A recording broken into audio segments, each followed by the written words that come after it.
त्यांनी 3 डेडिकेटेड नंबरच चालले, ज्याच्यावर असे ऑप्शन येणारच नाही, डायरेक्ट मराठीच येईल. म्हणजे ज्याला मराठी बोलायचं त्यांनी याच नंबरवर कॉल करावा. आणि त्यांनी आपल्याला दिलं की तुम्ही पण प्रमोट करा तुमच्या.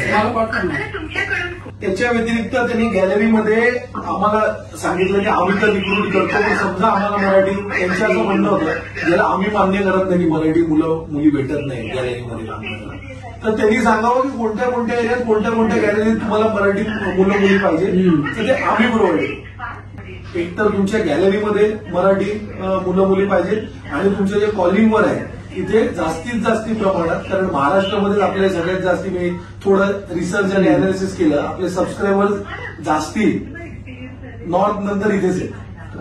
तर मग मला असं वाटतं की it is give and take. तुम्हाला तुमच्याच कस्टमरसाठी करायचं आहे, ते कस्टमर मराठीच आहेत, महाराष्ट्रात तर काय बाहेरचे नाही.